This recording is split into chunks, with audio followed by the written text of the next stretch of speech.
Good evening, ladies and gentlemen, and welcome to Heti TV's foreign language news broadcast. My name is Peter Gardosh, and first for the news in English. The Hungarian Maltese Charity Service has been honored for its continuous and much-needed aid services in Homs during the Syrian war, said the charity service in a statement. Yusuf Absi, Greek Melkite Catholic Patriarch, awarded the Order of the Holy Cross of Jerusalem to Executive Vice President Lajos Gyuri and Director of International Relations Daniel Solimari. The Hungarian charity has been working in the Middle East for close to 20 years now. Since 2011, they have focused their resources specifically on Syria, said the statement. While Hungary is making good progress with its vaccination program, it still does not have access to a sufficient amount of vaccines, said the chief medical officer. Hungary will begin vaccinating its critical infrastructure workers against coronavirus, including people working for electricity distribution companies and public transport, said Cecilia Müller. With the virus spreading even more rapidly than before, the Operative Board and the National Vaccination Working Group have decided to expand Hungary's vaccination program beyond healthcare workers, nursing homes, employees, and the registered elderly, the chronically ill, as well as policemen and soldiers participating in the vaccination campaign to cover the employees of Budapest Transport Authority BKK, the Paks nuclear power plant in central Hungary, state-owned energy company MVM, and railway companies MÁV and Gyesv, said Müller. Israel has held its fourth election in 2 years. Israelis could cast their votes between 7 a.m. and 10 p.m. on Tuesday. Prime Minister Benjamin Netanyahu and Netanyahu's main challenger Gideon Sa'ar paid a visit to the Western Wall. The Prime Minister thanked God for protecting his family from recent healthcare problems, such as the coronavirus pandemic, and Sarah Netanyahu's operation last week. Apart from the Netanyahu family, New Hope leader Gideon Sa'ar also paid a visit to the Western Wall on Monday, one day before the elections. The possibility of the Islamist Ram Party getting into the Knesset can cause a rather peculiar situation, as the pro-Netanyahu bloc is 5 mandates short of having a majority. If the anti-Netanyahu bloc, led by Yair Lapid, fails to form a coalition that would require the support of the United Arab List and the Ram Party, Netanyahu could announce the 5th election within 2 years in the summer, hoping that he can ensure a majority by then. He is likely to do this because, according to the previous coalition agreement between the Likud and the Blue and White parties, Benny Gantz could become temporary prime minister. To avoid this, Netanyahu might attempt to form a coalition with the Islamist Ram Party, a move that would require serious compromise on Netanyahu's part. Kremlin spokesman Dmitry Peskov confirmed Tuesday evening that the Russian president received his COVID-19 vaccination. The Kremlin said it would not inform the public which of the 3 Russian vaccines, Sputnik V, Apivac Corona, or Covivac, was administered to Vladimir Putin. Putin did not want to receive the jab on camera, and the event was not recorded. Over the past 24 hours, the number of new coronavirus infections doubled in Croatia compared to recent days, and the number of hospitalized patients is also on the rise. There are more and more patients between the age of 40 and 50, and 60% of them have been infected with the British variant. Authorities said hospitals are not under tremendous pressure yet, but the situation is far from ideal. Close to 500,000 vaccinations of the 3 vaccines approved in Europe have arrived in the country. 319,772 jabs have already been administered. 239,716 people have received their first jab, and 80,000 their second. The British Ministry of the Interior issued a reminder on Tuesday to all EU citizens living in the UK that they have exactly 100 days to apply to the EU settlement scheme to retain their current rights to work, live, study, and access services like healthcare. The UK left the European Union the 31st of January 2020. EU citizens who settled down in the UK until the end of the transitional period and the end of 2020 can retain their current rights. To do so, they must apply to the EU settlement scheme. The deadline to apply for the settlement status scheme is 30th of June 2021. Kevin Foster, Parliamentary Under-Secretary of State for Immigration and Future Borders, reminded EU citizens on Tuesday that they have 100 days to apply for the settled status before the June deadline. And finally, for the weather, at the end of the week, the weather will be getting increasingly warm. Temperatures will be rising rapidly. It will be mostly sunny with only a few clouds in the sky. Saturday morning will be sunny, but a cold front will arrive from the west in the afternoon, bringing scattered showers. Sunday will be windy and slightly colder, with sunny and cloudy periods, but no rain. Temperatures will be between -1 and +7 degrees Celsius in the morning. and between 13 and 19 degrees Celsius in the afternoon hours. Well, for further information, please visit our websites at www.hetttv.com or breuerpress.com. So much for the news in English, and now we continue with the news in German.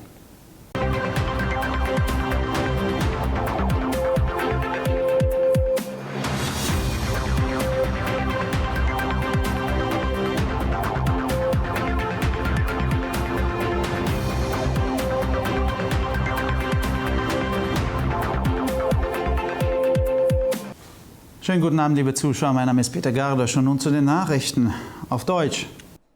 Der ungarische maltesische Wohltätigkeitsdienst wurde für seine kontinuierlichen und dringend benötigten Hilfsdienste in Homs während des Syrienkrieges geehrt, heißt es in einer Erklärung des Wohltätigkeitsdienstes.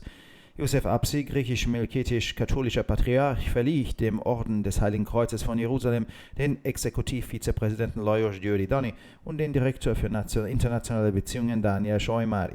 Die ungarische Wohltätigkeitsorganisation arbeitet seit fast 20 Jahren im Nahen Osten. Seit 2011 haben sie ihre Ressourcen speziell auf Syrien konzentriert, heißt es in der Erklärung. Während Ungarn mit seinem Impfprogramm gute Fortschritte macht, hat es immer noch keinen Zugang zu einer ausreichenden Menge an Impfstoffen, sagte die Chefärztin. Ungarn wird damit beginnen, seine kritischen Infrastrukturarbeiter gegen Coronavirus zu impfen, einschließlich Menschen, die für Stromverteilungsunternehmen und öffentliche Verkehrsmittel arbeiten, sagte Cecilia Müller. Dass sich das Virus noch schneller verbreitet als zuvor, haben der Vorstand und die nationale Impfarbeitergruppe beschlossen, das Impfprogramm Ungarns über Beschäftigte im Gesundheitswesen, Pflegeheimangestellte, registrierte ältere Menschen, chronisch Kranke sowie Polizisten und Soldaten hinaus auszuweiten. Die Impfkampagne beginnt für die Mitarbeiter der Budapester Verkehrsbehörde BKK, des Kernkraftwerks Paks im Zentralungarn, des staatlichen Energieunternehmens MVM und der Eisenbahnunternehmen MÁV und Jessev, sagte Müller. Israel hat seine 4. Wahl in 2 Jahren abgehalten. Die Israelis konnten am Dienstag zwischen 7 Uhr morgens und 10 Uhr abends ihre Stimmen abgeben. Premierminister Benjamin Netanyahu und Netanyahus größte Herausforderer Gideon Saar besuchten die Klagemauer. Der Premierminister dankte Gott dafür, dass er seine Familie vor den jüngsten Gesundheitsproblemen wie der Coronavirus-Pandemie und der Operation von Sarah Netanyahu in der vergangenen Woche geschützt hatte. Abgesehen von der Familie Netanyahu besuchte der New Hope-Führer Gideon Saar am Montag, einen Tag vor der Wahl, auch die Klagemauer. Die Möglichkeit, dass die islamistische Ram-Partei in die Knesset eintritt, kann eine ziemlich eigenartige Situation verursachen, da der Pro-Netanyahu-Block 5 Mandate ohne Mehrheit hat. Sollte der von Yair Lapid angeführte Anti-Netanyahu-Block keine Koalition bilden, die die Unterstützung der Vereinigten Arabischen Liste und der Ram-Partei erfordern würde, könnte Netanyahu die 5. Wahl innerhalb von 2 Jahren im Sommer ankündigen, in der Hoffnung, dass er sich eine Mehrheit bis dahin sichern kann. Er wird dies wahrscheinlich tun, da Benny Gantz laut dem vorherigen Koalitionsvertrag zwischen dem Likud und der Blau-Weiß-Partei vorübergehend Premierminister werden könnte. Um dies zu vermeiden, könnte Netanyahu versuchen, eine Koalition mit der islamistischen Ra'am-Partei zu bilden, was einen ernsthaften Kompromiss seitens Netanyahus erfordern würde. Kreml-Sprecher Dmitri Peskov bestätigte am Dienstagabend, dass der russische Präsident seine Covid-19-Impfung erhalten habe. Der Kreml sagte, er werde die Öffentlichkeit nicht darüber informieren, welche der 3 russischen Impfstoffe Sputnik V, Epivac Corona oder Covivac Wladimir Putin verabreicht wurde. Putin wollte die Impfung nicht vor der Kamera bekommen und das Ergebnis wurde nicht aufgezeichnet. In den letzten 24 Stunden hat sich die Zahl der Neuinfektionen mit Coronavirus in Kroatien im Vergleich zu den letzten Tagen verdoppelt und auch die Zahl der Krankenhauspatienten steigt. Es gibt immer mehr Patienten zwischen 40 und 50 Jahren, von denen 60% mit der britischen Variante infiziert sind. Die Behörden sagten, dass Krankenhäuser noch nicht unter enormen Druck stehen, aber die Situation ist alles andere als ideal.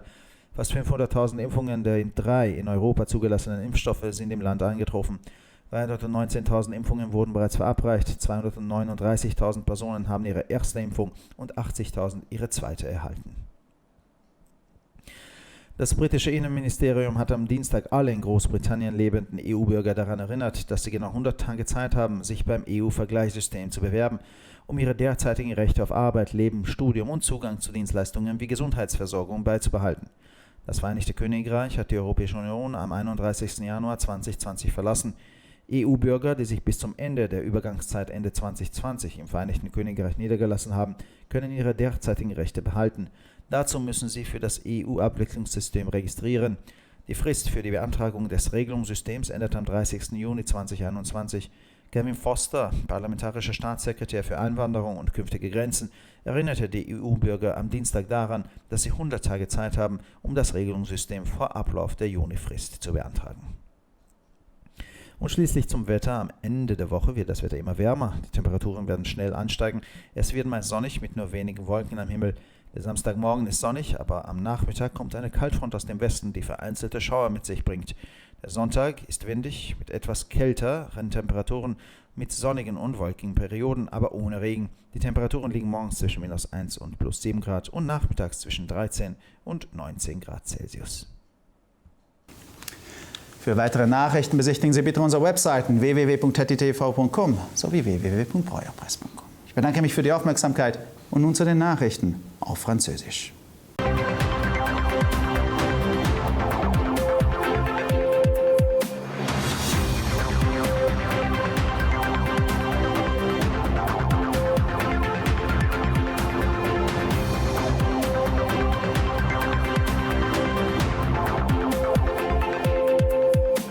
Bonjour à tous et bienvenue à Haiti TV. Je m'appelle Peter Gardosh et ce sont les titres en français.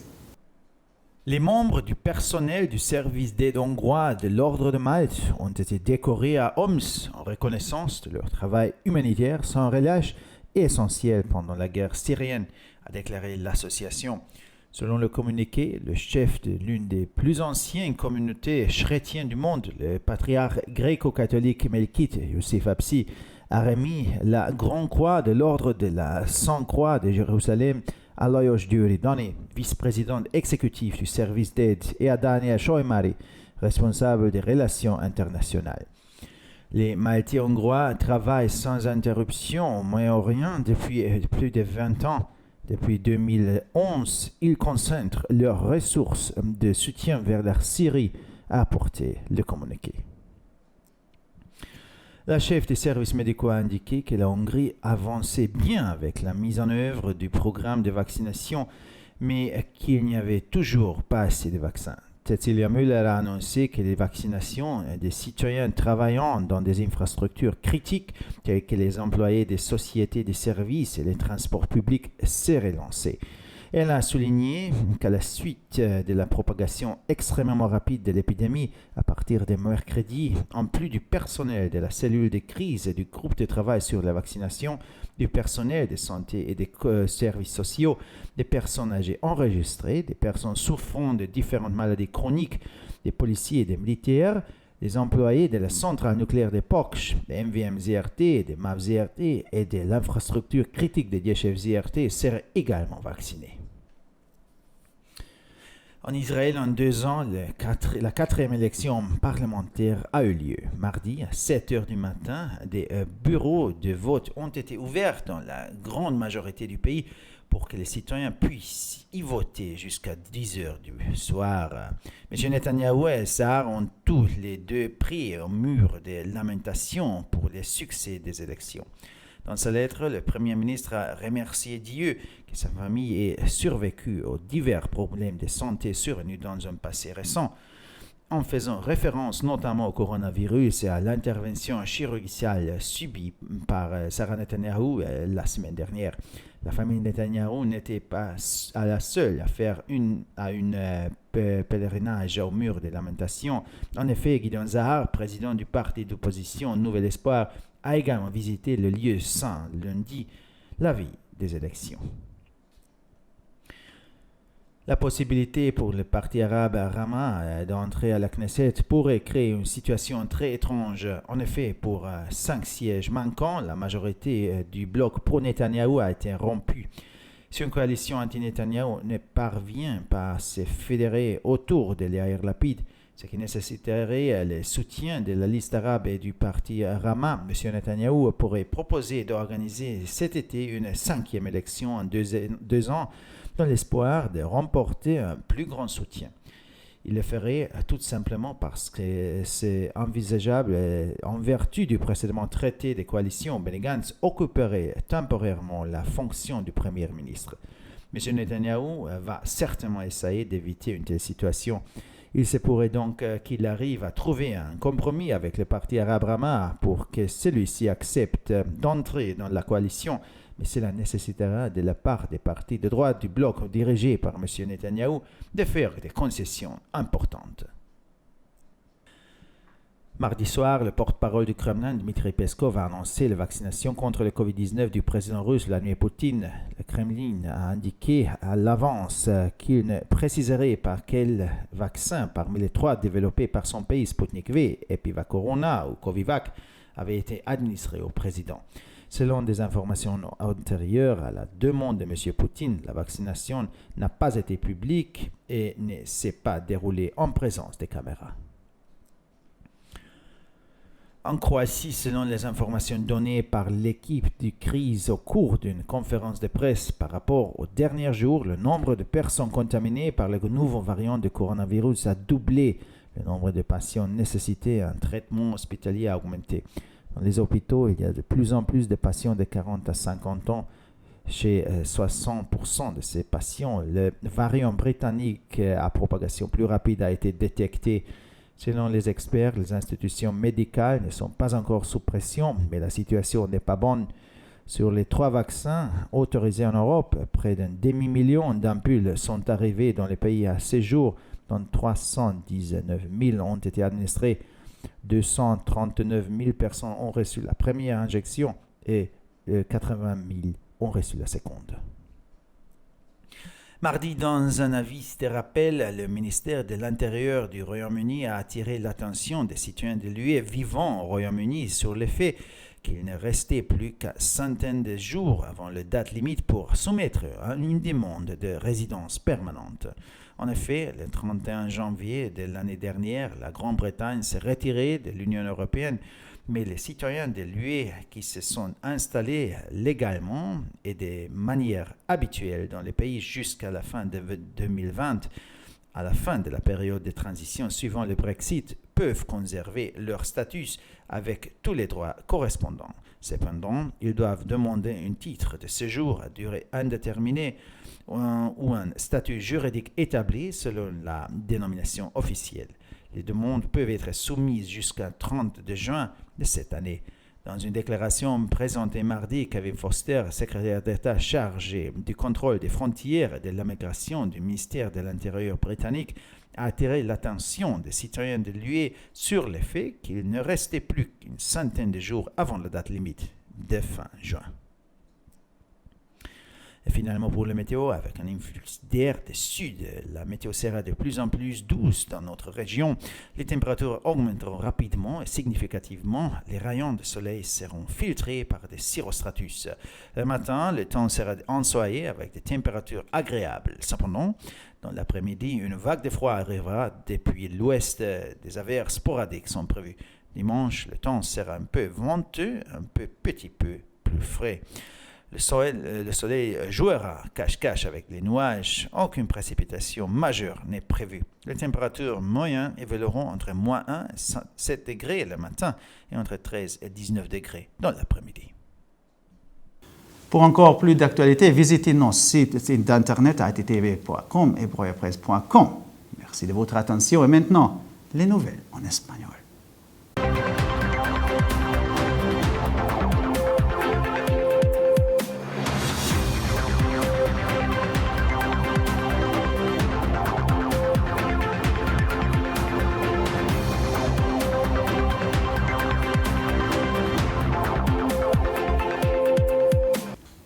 Buenas noches, damas y caballeros, y bienvenidos al programa de noticias en idiomas extranjeros de ETV. Mi nombre es Peter Gardos y estas son las noticias en español.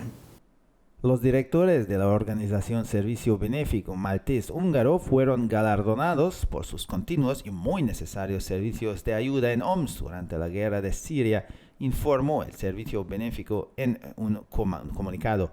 Youssef Apsi, patriarca greca melquita católico, director religioso de una de las comunidades cristianas más antiguas del mundo, concedió la Orden de la Santa Cruz de Jerusalén al vicepresidente ejecutivo Lajos Gyuri y al director de Relaciones Internacionales Daniel Solymári.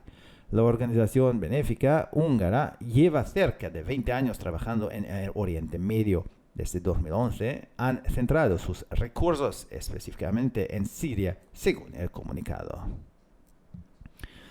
Aunque Hungría está haciendo buenos progresos con su programa de inoculación, todavía no tiene acceso a una cantidad suficiente de vacunas, dijo la jefa médica de la Salud Pública Nacional. Hungría comenzará a vacunar a sus trabajadores de infraestructuras críticas contra el coronavirus, incluyendo a las personas que trabajan para las empresas de distribución de electricidad y el transporte público, informó Cecilia Müller. Dado que el virus se está extendiendo con mayor rapidez que antes, la Junta Operativa y el Grupo de Trabajo Nacional de Vacunación han decidido ampliar el programa de inoculación de Hungría más allá de los trabajadores sanitarios, los empleados de residencias de ancianos, los ancianos registrados y los enfermos crónicos, así como los policías y soldados que participan en la campaña de vacunación, para incluir a los empleados de la Autoridad de Transporte de Budapest BKK, la central nuclear de Paks en el centro de Hungría, la empresa estatal de energía MVM y las compañías ferroviarias MÁV y Yeshev. Israel celebra sus cuartas elecciones parlamentarias en 2 años. Los israelíes pudieron votar entre las 7 y las 22 horas del martes. El primer ministro Benjamin Netanyahu y el principal contrasiguiente de él, Gideon Sa'ar, acudieron al muro occidental para rezar por el éxito de las elecciones. El primer ministro dio las gracias a Dios por proteger a su familia de los recientes problemas sanitarios como la pandemia de coronavirus y la operación de Sara Netanyahu la semana pasada. Además de la familia Netanyahu, el líder de Nueva Esperanza, Gideon Sa'ar, también visitó el muro occidental el lunes, un día antes de las elecciones. La posibilidad de que el partido islamista Ra'am entre en la Knesset puede provocar una situación bastante peculiar y que al bloque pro Netanyahu le faltan 5 escaños para tener la mayoría. Si el bloque anti-Netanyahu liderado por Yair Lapid no consigue formar una coalición que requeriría el apoyo de la lista árabe unida y del partido Ra'am, Netanyahu podría anunciar las 5º elecciones en 2 años en verano, con la esperanza de que pueda asegurarse la mayoría para entonces. Es probable que lo haga porque, según el anterior acuerdo de coalición entre el Likud y los partidos azul y blanco, Benny Gantz podría convertirse en primer ministro temporal. Para evitarlo, Netanyahu podría intentar formar una coalición con el partido islamista Ra'am, un movimiento que requería un serio compromiso por parte de Netanyahu. El portavoz del Kremlin, Dmitry Peskov, confirmó el martes por la noche que el presidente ruso recibió la inyección de la vacuna contra la COVID-19. El Kremlin ya anteriormente dijo que no informaría al público sobre cuál de las 3 vacunas rusas, Sputnik V, Epivac Corona o Covivac, fue administrada a Vladimir Putin. El presidente Putin no quiso recibir la inyección de la vacuna ante las cámaras, así el acto no fue grabado. En las últimas 24 horas, el número de nuevos contagiados por coronavirus se ha duplicado en Croacia en comparación con los últimos días y el número de pacientes hospitalizados también va en aumento. Cada vez hay más pacientes de entre 40 y 50 años y el 60% de ellos se han infectado con la variante británica. Las autoridades afirmaron que los hospitales aún no están sometidos a una tremenda presión, pero la situación dista mucho de ser ideal.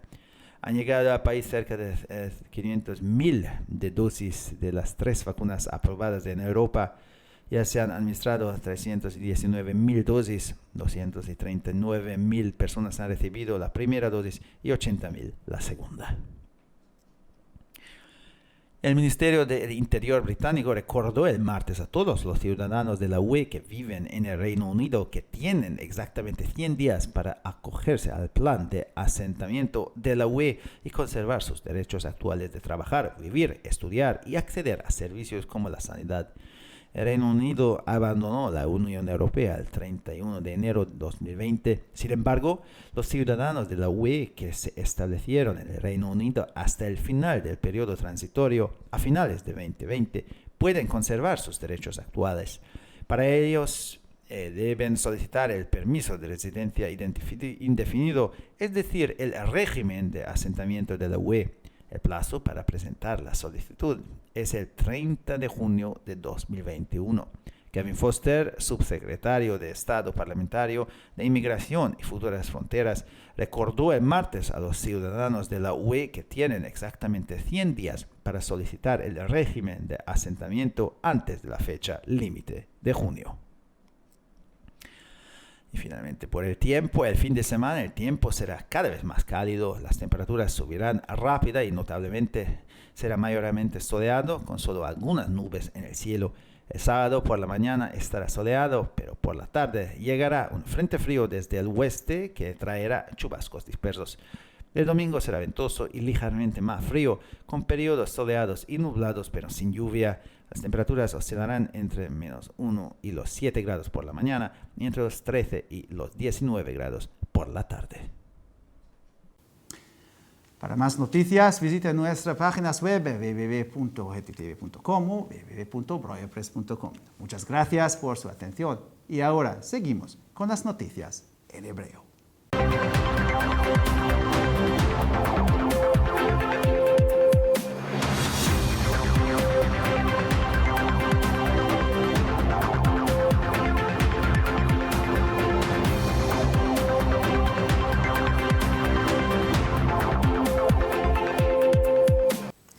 שלום וערב טוב, כאן ציפי בוכמן וילדבאום עם החדשות בעברית. צוות שירות הצדקה מלטזי הונגרי זכה להוקרה בעיר הומס על עבודת הסיוע הבלתי פוסקת והחשובה במהלך המלחמה בסוריה. על פי הודעה, מנהיג אחת הקהילות הנוצריות הוותיקות בעולם, הפטריארך היווני הקתולי הממלכתי יוסף אפצי, העניק את צלב המסדר הקדוש הירושלמי לליוש גיורי דני, סגן נשיא ארגון הצדקה, ולדניאל שומרי, ראש מחלקת יחסים בינלאומיים. ארגון הצדקה המלטזי הונגרי עובד ללא הפסקה במזרח התיכון כמעט 20 שנה, ומיקד את משאבי התמיכה שלו בסוריה מאז 2011. הונגריה בדרך טובה ליישום תוכנית החיסון, אך עדיין אין מספיק חיסונים, כך אמרה הקצינה הרפואית הראשית. סיסילה מולר הודיעה כי החלו חיסונים לאלו העובדים בתשתיות קריטיות כביכול, כמו לעובדי חברות החשמל והתחבורה הציבורית. היא הדגישה כי בשל ההתפשטות המהירה מאוד של המגפה, הצוות האחראי והקבוצה הממשלתית האחראית על החיסונים החליטו לכלול בקבוצת המחוסנים העיקרית, מעבר לעובדי הבריאות והרפואה, הקשישים, החולים כרוניים, השוטרים והחיילים, את עובדי תחנת הכוח הגרעיני פאקש, עובדי הרכבת, עובדי התשתיות ועובדי חברת החשמל החל מיום רביעי. הבחירות הרביעיות לכנסת בשנתיים האחרונות נערכו בישראל. בשעה 7 בבוקר יום שלישי נפתחו קלפיות ברוב המכריע של המדינה, שם אנשים יכלו להצביע עד השעה 10 בלילה. נתניהו ושרה התפללו גם בכותל להצלחה בבחירות. במכתב הודה ראש הממשלה לאלוהים כי משפחתו שרדה בשמחה בעיות בריאותיות שונות לאחרונה, כולל נגיף הקורונה והניתוח של שרה נתניהו בשבוע שעבר. עם זאת, לא רק משפחת נתניהו עלתה לכותל, אלא גם גדעון סער, נשיא מפלגת האופוזיציה החדשה, ביקר במקום הקדוש ביום שני, יום לפני הבחירות. האפשרות שהמפלגה הערבית רע"מ תיכנס לכנסת עשויה ליצור מצב מוזר מאוד, שכן בהיעדר 5 מושבים הגוש התומך בנתניהו חדל להתקיים. אם לא תיווצר קואליציה נגד נתניהו, כלומר גוש בראשותו של יאיר לפיד, שיזדקק גם לתמיכת הרשימה הערבית המאוחדת וגם לזו של רע"מ, נתניהו יכול לערוך בחירות חמישיות בקיץ בעוד 2 בתקווה לתמיכה גבוהה יותר. כדאי לא לעשות זאת בכל מקרה, מכיוון שיכול להיווצר מצב בו בני גנץ ימלא זמנית את תפקיד ראש הממשלה במסגרת ההסכם הקואליציוני הקודם. נתניהו בוודאי ינסה להימנע מכך, כך שייתכן שהתקרבות המפלגה הערבית רע"מ לקואליציה תביא לפשרה רצינית בין מפלגות הימין. נשיא רוסיה ולדימיר פוטין חוסן נגד COVID-19, כך אמר דובר הקרמלין דמיטרי פסקוב ביום שלישי בלילה. הקרמלין הודיע כי לא יודע איזה משלושת החיסונים הרוסים שנמצאים במחזור, ספוטניק 5, אפיבה קורונה וקוביבה, קיבל הנשיא. על פי מידע ראשוני לבקשת פוטין, החיסון לא היה ציבורי ולא שודר. בהשוואה לימים האחרונים, מספר אנשים שנדבקו בנגיף הקורונה החדש בקרואטיה הוכפל, ומספר החולים הזקוקים לטיפול בבית החולים גדל, כך על פי מסיבת עיתונאים של צוות המשבר. ישנם יותר ויותר חולים בגילאי 40 עד 50 בבתי החולים, שאצל 60% מהם התגלתה המוטציה הבריטית לנגיף. מומחים טוענים כי המוסדות הרפואיים עדיין אינם תחת לחץ, אך המצב אינו טוב. מתוך 3 החיסונים המורשים באירופה, עד כה הגיעו לקרואטיה כמעט 500,000 אמפולות, מהם 319,772 שומשו, 239,716 אנשים קיבלו את המנה הראשונה, ו-802,506 כבר קיבלו את המנה השנייה. בהודעה ביום שלישי, משרד הפנים של בריטניה הפנה את תשומת ליבם של אזרחי האיחוד האירופי המתגוררים בבריטניה לעובדה כי המועד האחרון להגשת בקשה למגורים קבועים הוא בתוך 100 ימים. בריטניה פרשה מהאיחוד האירופי ב-31 בינואר אשתקד, אך אזרחי האיחוד האירופי שהתיישבו באופן חוקי במדינה עד סוף 2020, כלומר עד סוף תקופת המעבר לאחר סיום החברות הבריטית באיחוד האירופי, עדיין יכולים להישאר ולשמור על כל הזכויות שלהם. עם זאת, עליהם לבקש היתר שהייה ללא הגבלת זמן. ניתן להגיש בקשות עד ה-30 ביוני השנה. בהצהרה שהגיש המשרד שלשום הפנה קווין פוסטר, מזכיר המדינה לבקרת גבולות והגירה במשרד הפנים בבריטניה, את תשומת ליבם של אזרחי האיחוד האירופי לעובדה שנותרו רק 100 ימים עד סוף יוני. ועכשיו נעבור לתחזית מזג האוויר. צפוי יותר ויותר אוויר חם שיגיע לאזורנו מהדרום. הטמפרטורה עולה במהירות ובאופן משמעותי. צפוי מזג אוויר מעונן חלקית, כלומר בבוקר יש שיתוף שמש ובשעות אחר הצהריים. לעומת זאת חזית קרה תגיע מהמערב ועלולים להיווצר גשמים. יום ראשון מבטיח מזג אוויר סוער מעט, קריר יותר ומשתנה, אך ללא גשמים משמעותיים. הטמפרטורות תהיינה בין מינוס מעלה ל7 מעלות בבוקר ובין 13 ל-19 מעלות אחר הצהריים. לחדשות נוספות, אנא בקרו באתרי האינטרנט שלנו, etitv.com או broyerpress.com. עד כאן החדשות, תודה שהייתם איתנו ושיהיה המשך ערב נעים ושבת שלום.